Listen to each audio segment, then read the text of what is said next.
శ్రోతలకు నమస్కారం. కథాపుస్తకంకి స్వాగతం. ఈరోజు మీరు వినబోతున్న కథ పేరు తనకి ఏమి ఇష్టం. ఈ కథను రాసిన వారు పెమ్మరాజు పూర్ణిమ గారు. ఈ కథ ఈనాడులో ప్రచురితమైంది. మాలతి ప్రశాంతి చిన్ననాటి స్నేహితురాళ్లు. మాలతి అనారోగ్యంతో ఉండడంతో హాస్పిటల్లో అడ్మిట్ చేశారు. తన స్నేహితురాల్ని చూడ్డానికి ఊరు నుంచి వచ్చింది ప్రశాంతి.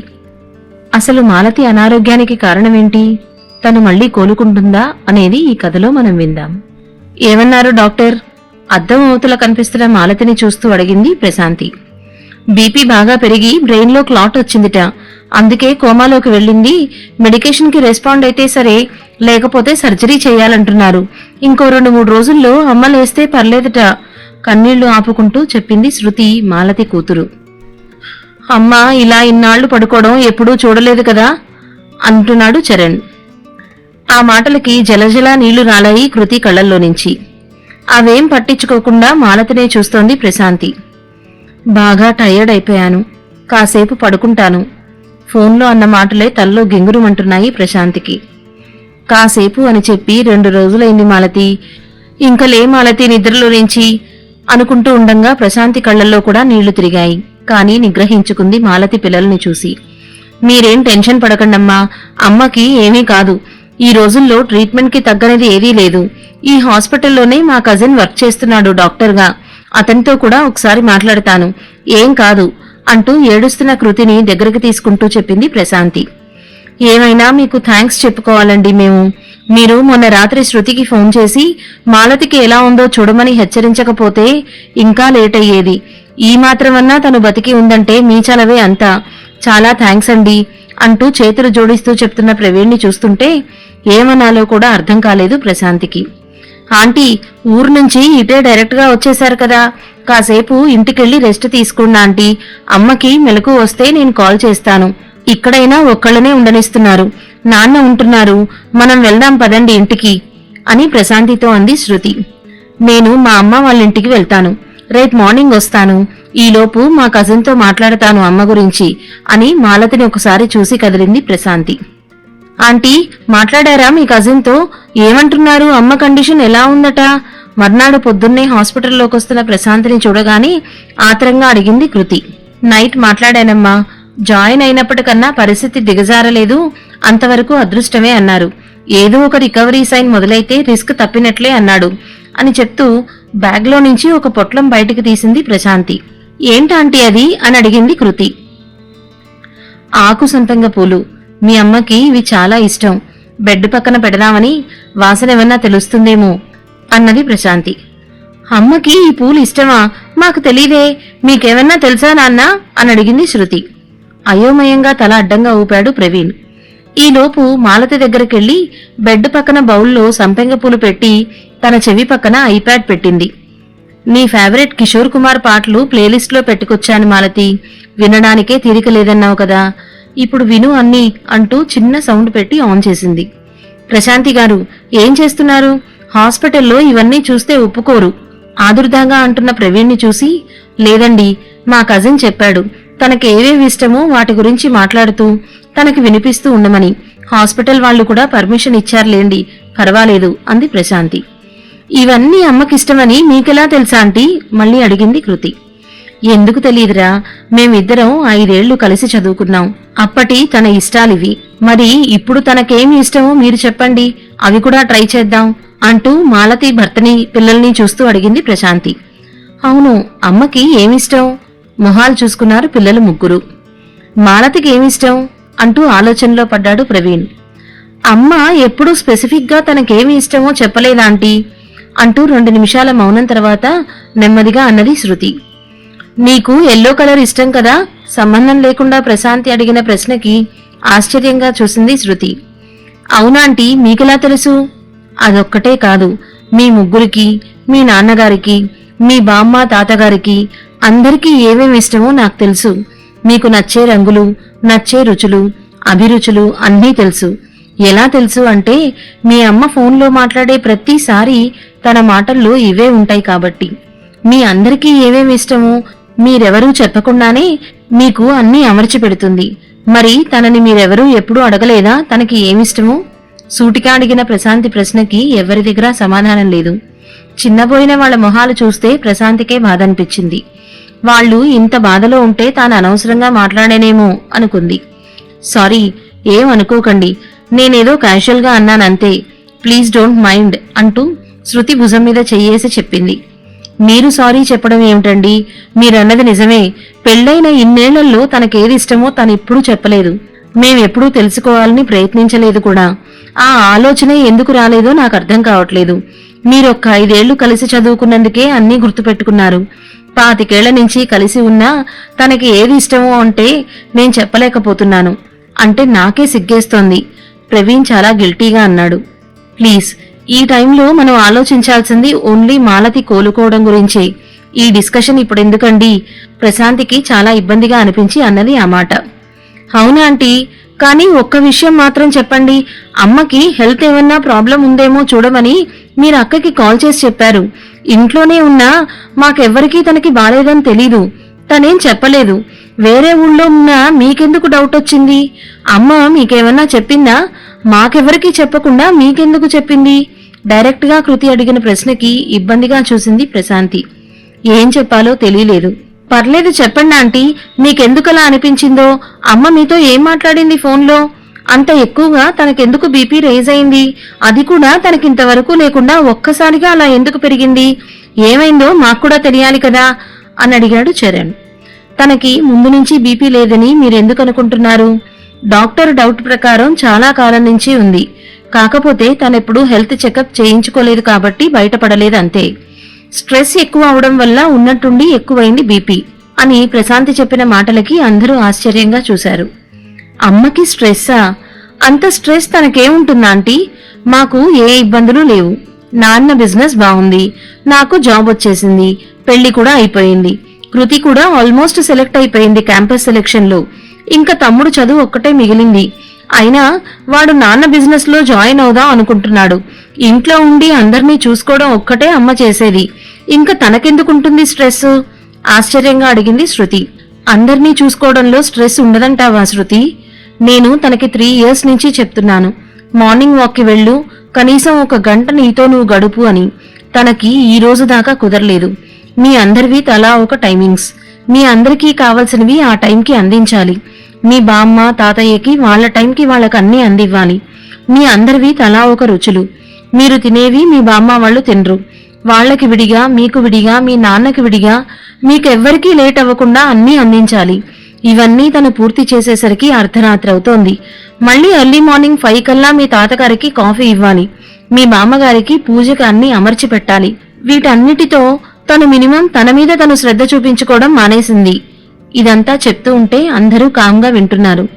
మొన్న ఈవినింగ్ నేను వీడియో కాల్ చేశాను. అప్పుడే నీ ప్రెగ్నెన్సీ విషయం చెప్పింది నాకు. చూస్తుంటే చాలా అలసటగా కనిపించింది. అప్పుడే అడిగాను ఒంట్లో బాలేదా అని. బానే ఉంది, కానీ ముందు రోజంతా నీకు ఒంట్లో కొంచెం నలతగా ఉందని టెన్షన్. తర్వాత చరణ్కి ఎగ్జామ్స్ లో మార్క్స్ తక్కువ వచ్చాయి, బాగా డిస్టర్బ్ అయ్యాడని, రాత్రంతా చరణ్ దగ్గరే కూర్చున్నానని, సరిగ్గా నిద్రలేదు, అందుకే బాగా తలనొప్పిగా ఉంది అని చెప్పింది. కానీ నాకు తన్ని చూస్తుంటే ఎందుకో అస్సలు ఒంట్లో బాలేదు అనిపించింది. ఒక్కసారి డాక్టర్ దగ్గరికి వెళ్ళు అని చెప్పాను. సాయంత్రం మీ నాన్నగారు రాగానే వెళ్తాను అనేది. అక్కడితో ఆపింది ప్రశాంతి. కానీ నైట్ మీరు కాల్ చేసి మీ అమ్మకి బాలేనట్టుంది, అర్జెంటుగా వెళ్లి చూడు అని ఎందుకు చెప్పారా ఆంటీ? మళ్ళీ కాల్ చేస్తే తను చెప్పిందా? మీకెందుకు అంత అర్జెంట్ అనిపించింది? ప్లీజ్ చెప్పండి ఆంటీ, శృతి వేడుకోలుగా అడిగింది. నేను మళ్ళీ నైట్ కాల్ చేశాను మీ అమ్మకి. అప్పుడు మాత్రం తను చాలా ఎమోషనల్ గా ఉంది, ఏదేదో మాట్లాడింది, అందుకే కంగారు పడ్డాను అన్నది మాలతి. ఏం మాట్లాడింది ఆంటీ? ప్లీజ్ చెప్పండి, మా తప్పేముందో మేం తెలుసుకోవాలిగా కృతి మళ్ళీ అడిగింది. వాళ్ళు అంతలా అడుగుతుంటే జరిగిందంతా తప్పనిసరిగా చెప్పాల్సొచ్చింది. మాలతి, వెళ్ళావా హాస్పిటల్కి అంటూ మాలతి ఫోన్ లిఫ్ట్ చేయగానే అడిగింది ప్రశాంతి. లేదు అని చెప్పింది మాలతి. ఎందుకెళ్ళలేదు? ప్రవీణ్ గారు ఇంకా రాలేదా అని అడిగితే, వచ్చారు, మా అత్తగారికి బాలేదని హాస్పిటల్కి వెళ్లారు. మళ్ళీ ఆవిడికేమైంది సడన్ గా అని అడిగింది ప్రశాంతి. ఈ రోజు నాకెందుకో ఈ వేళగాని వేళ నిద్ర పట్టేసింది. వాళ్ళకి టైంకి పళ్ళు, కాఫీ, మెడిసిన్ ఇవ్వడం మర్చిపోయాను. అందుకని ఆవిడికి కడుపులో అసిడిటీగా ఉన్నట్టుంది. అందుకని వెంటనే ఎందుకన్నా మంచిది అని 2 తీసుకెళ్లారు. పొడి పొడిగా చెప్పింది మాలతి. మరి నువ్వు కూడా వెళ్లాల్సింది, వాళ్లతో పాటు నీ చెకప్ కూడా అయ్యేదిగా అని అడిగింది ప్రశాంతి. ఎందుకు నాకవన్నీ అవసరమంటావా? నేనుంటేనే పోతేనే ఎవరికి తేడా పడుతుంది అంటూ ఒక్కసారిగా బర్స్ట్ అయింది మాలతి. మాలతి, ఏం మాటలవి? ఏమైంది నీకు? ఎందుకంత అప్సెట్ అవుతున్నావు? నీకేదో బాలేదు అనిపిస్తోంది నాకు. ప్లీజ్ తమాయించుకో ఆదుర్దాగా చెప్పింది ప్రశాంతి. లేదు ప్రశాంతి, నేను ఇంతవరకు ఎవరితో చెప్పలేదు గాని నాకనిపిస్తూ ఉంటుంది నా గురించి ఎవ్వరూ ఎందుకు పట్టించుకోరు అని. ఇన్నేళ్ల నుంచి టైంకి అన్నీ అమర్చేదాన్ని, ఒక్కరోజు ఇవ్వలేదు అంటే ఎందుకు అని ఆలోచించాలిగా. అన్నీ టేబుల్ మీదే ఉంటాయి, వాళ్ళకి తెలుసు. అయినా తీసుకోకపోగా నా మీద కంప్లైంట్ చేస్తారు. పోనీ నా భర్త అయినా ఆలోచించాలిగా ఏమైంది నాకు అని. వాళ్ళని సరిగ్గా చూసుకోలేదని పెద్ద పెద్దగా అరిచేసి వాళ్ళని హాస్పిటల్కి అర్జెంటుగా తీసుకెళ్లారు. అప్పటికీ నేను అడిగాను, నేను కూడా వస్తాను అని. నేను చెప్పేది వినకుండా నువ్వు పడుకో, నేను చూసుకోగలను నా పేరెంట్స్ని అని వెళ్లిపోయారు. గొంతు రుద్ధమైంది మాలతికి. మాలతి, ఏదో చిరాకులో అనుండొచ్చు, అవన్నీ పట్టించుకోకు ప్లీజ్. నువ్వు చాలా ఆవేశపడుతున్నావు, కొంచెం కూల్ అవ్వు అంటోంది ప్రశాంతి. కాదు ప్రశాంతి, ఇది ఈ రోజు మాత్రమే కాదు, ఎప్పుడూ ఇలానే జరుగుతుంది. నీకు తెలుసు నేనెంత తాపత్రయపడతానో నా కుటుంబం కోసం. కానీ 3 రోజుల నుంచి నాకు విపరీతమైన తలనొప్పిగా ఉంది. ఇవాళంతా భోజనం కూడా చేయలేదు. కానీ ఎవ్వరూ కనీసం నేను తిన్నానో లేదో కూడా అడగలేదు. నువ్వు ఇందాక వీడియో కాల్లో చూడగానే నా ఫేస్ తేడాగా ఉంది అన్నావు. మరి వీళ్ళందరికీ ఎందుకు తెలియలేదు? నేను వీళ్ళందరి ముఖం చూడగానే లేదా ఫోన్లో గొంతు వినగానే డల్గా ఉన్నారా, బానే ఉన్నారా అని కనిపెట్టగలను. మరి వీళ్ళెందరూ నా గురించి ఎందుకు పట్టించుకోవట్లేదు? నా గురించి లక్ష్యం లేకపోవడం వల్లేగా. ఇక నేను ఉంటే ఎంత, లేకపోతే ఎంత అంటూ ఉన్నది మాలతి. నువ్వు ఆవేశంలో ఉన్నావు మాలతి. అంటే ఇది ఆవేశం కాదు ప్రశాంతి, ఎన్నో ఏళ్ల నుంచి ఉన్న వ్యధ. ఎందుకు నా గురించి వీళ్ళెవరూ పట్టించుకోరు? కట్టుకున్న భర్తే కాదు, కడుపున పుట్టిన పిల్లలు కూడా టేకెన్ ఫర్ గ్రాంటెడ్ గా నన్నెందుకు తీసుకుంటారు? వాళ్ల గురించి నేనెంత కేర్ తీసుకుంటానో నాకెందుకు ఇంపార్టెన్స్ ఇవ్వరు? ఎప్పుడన్నా చెప్పావా మరి ఇంట్లో వాళ్ళకి ఇవన్నీ అని అడుగుతోంది ప్రశాంతి. లేదు. చెప్పాలా? వాళ్ళకి తెలీదా? తెలియకపోతే చెప్పాలి, అంతేకాని నీలో నువ్వే కుమిలిపోతే ఎలా? ముందు నీకు నువ్వు ఇంపార్టెన్స్ ఇచ్చుకో మాలతి, అప్పుడు అవతల వాళ్ళు ఇస్తారు. వాళ్ళు పట్టించుకోవట్లేదు అంటున్నావు, నీ గురించి నువ్వు పట్టించుకుంటున్నావా? అది ఇంకా పెద్ద తప్పు కదా.